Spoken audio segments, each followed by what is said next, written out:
Сәлеметсіздер ме, оқушылар?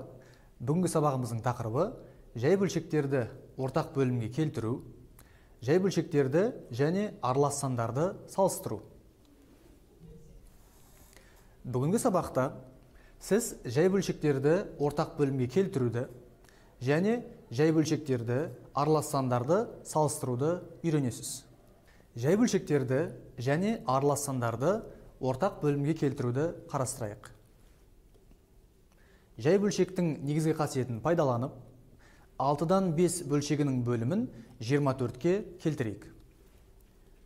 Мінекей 6-дан 5 бөлшегін жазайық. Тапсырма бойынша бөлшектің бөлімін 24-ке келтіру керек. Ал енді ойланайық.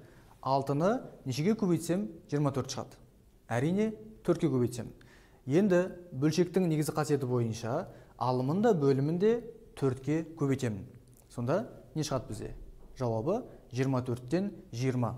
Мұндағы 4 саны 6-дан 5 бөлшегінің толықтауыш көбейткіші деп аталады. Мінекей біз алымында бөлімінде 4-ке көбейттік қой, сол бізде толықтауыш көбейткіш деп аталады.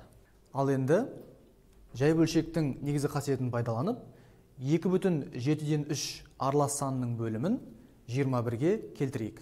Аралас санымызды жазып қоямыз. Бөлімінде бізде 7 тұр. Енді тапсырма бойынша ойланайық. 7-ні нешеге көбейтсем 21 шығады? Әрине 3-ке көбейтсем.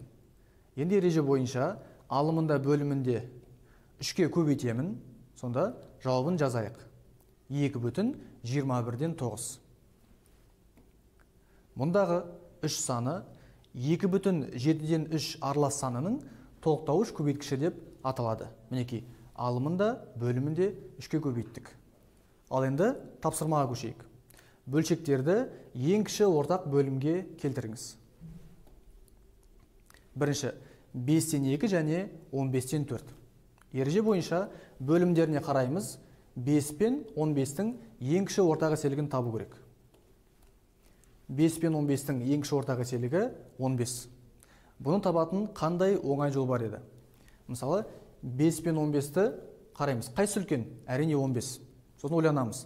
15-тің өзі 5-ке де 15-ке де ең кіші ортақ еселік бола ма? Иә, себебі 15 5-ке де бөлінеді және өзіне де бөлінеді. Демек 15-тің өзі мына екі санға да ең кіші ортақ еселік бола алады екен. Енді әр бөлшегіміздің бөлімін осы 15-ке келтіреміз. Қалайша 5-ті 15-ке келтіреміз? 3-ке көбейтеміз, иә? Толықтауыш көбейткіш 3-ті береміз. Алымында бөлімінде 3-ке көбейтсек 15-тен 6 шығады. Енді келесі бөлшегіміз 15-тен 4-пен жұмыс істейік. Бұл жерде бөлімі дайын тұр, иә? 15 және 15. Бұл жерде қалай айтамыз? Толықтауыш көбейткішке 1-ді берсек болады. Себебі біз білеміз, иә? Санды 1-ге көбейтсек ештеңе өзгермейді. Сонда 15-тен 4 болып қала береді. Мінекей балалар, тапсырма бойынша екеуінің де бөлімі бірдей санға келтірілді. Ал енді балалар, жай бөлшектерді және аралас сандарды салыстыруды қарастырайық. Бөлімдері бірдей бөлшектерді салыстыру. Мысалы, бізге мұндай екі фигура берілген. Шаршы фигурасы.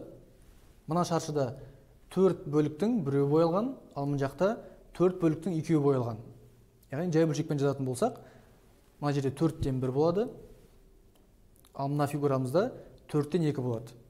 Әрине балалар, бұл жерде бөлімдері бірдей болған кезде алымдарын тікелей салыстырамыз. Көріп тұрмыз, е? 4 бөліктің біреуі боялса және 4 бөліктің екеуі боялса, әрине 4-тен 2 артық болады. Ал енді балалар, келесі салыстыруымыздың түрі алымдары бірдей бөлшектерді салыстыру. Айталық, бізге 2 шаршы берілген. Бірінші шаршымызда 5 бөліктің біреуі боялған, екінші шаршымызда 4 бөліктің біреуі боялған. Жазайық. 5-тен 1 және 4-тен 1.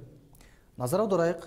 Бізде алымдары бірдей бөлшектерді салыстырған кезде бөлімі үлкен болып тұрған бөлшек кіші болады, ал бөлімі кіші болып тұрған бөлшегіміз керісінше артық болады. Сонда 4-тен 1, 5-тен 1-ден артық. Бұл мысалды түсіну үшін өмірден бір жағдайды келтірейік. Мысалы, бір қарбызды 5 бала бөліп жесе, және бір қарбызды 4 бала бөліп жесе. Әрине, бір қарбызды 4 бала бөліп жүрген кезде әрқайсысына үлкенірек тілім келеді. Сондықтан 4-тен 1 деген 5-тен 1-ден артық болады. Келесі салыстыруымыздың түрі ол алымдары да, бөлімдері де әртүрлі бөлшектерді салыстыру. Мінекей, бізде бірінші фигурамызда 1, 2, 3, 4, 5, 6, 7, 8 бөліктің 6-ауы боялған. Жазып қойық. 8-ден 6 және екінші фигурамыздың 9-дан 8-і боялған. Қараңыздар, айтылғандай, бұл жерде алымдары да, бөлімдері де мүлдем әртүрлі. Бұндай кезде қалай салыстырамыз? Ең бірінші әдіс ол 8 мен 9-дың, яғни бөлімдерінің ең кіші ортағы серіктерін табу. 8 мен 9-дың ең кіші ортағы серігі 72-ге тең. Ал енді әр бөлшегімізді осы 72-ге келтіреміз. Яғни бөлімі 72 болатындай. Қараңыздар, 8-ден 6-ға 9 көбейткіш 9-дан берем. Сонда 72-ден 54 шығады. Ал келесі 9-дан 8 бөлшегімді бөлімін 72-ге келтіру үшін оған 8-ден берем. Сонда 9-дан 8 бөлшегі 72-ден 64-ке айналады. Енді қараңыздар, біздің бөлшектеріміздің бөлімі екеуі де 72-ге айналды. Енді салыстыру әлдеқайда оңай болады. Біз айттық қой, алдыңғы слайдтарда 72-ден 54 және 72-ден 64 болған кезде бөлімдері бірдей болса, алымдарын тікелей салыстыра саламыз. Яғни 72 баланың 54 баласы театрға барды, немесе 72 баланың 64-і театрға барды. Әрине 72-ден 64, 72-ден 54-тен артық болады. Ал енді балалар, қызықты әрі оңай әдісті үйренейік. Бұнда да біз алымдары да, бөлімдері де әртүрлі бөлшектерді салыстыруды үйренеміз. Мысалы, екі фигура берілген. Бірінші тіктөртбұрышымыздың 7-ден 3-і боялып тұр, ал екінші тіктөртбұрышымыздың 12-ден 6-сы боялып тұр. Міне, байқағандарыңыздай, алымдары да, бөлімдері де мүлдем әртүрлі. Енді қызықты әдісті үйренейік. Мұнда, қараңыздар, бірінші 12 мен 3-ті көбейтеміз, яғни былай қиғашынан 12-ні 3-ке көбейтемізде мәнін жазамыз, яғни 36. Және дәл сол сияқты 7 мен 6-ны көбейтіп, мән жазып қоямыз.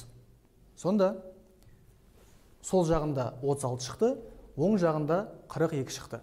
Қай жағы үлкен? Әрине, оң жағы артық болып тұр. Демек, оң жағындағы бөлшек бізде артық болады. Жазып қояйық. Мінекей, 12-ден 6, 7-ден 3-тен артық болады. Бұны балалар біз көбелек әдісі деп атаймыз. Себебі мына фигурамыз көбелекке өте қатты ұқсайды. Жауабын жазып қояйық.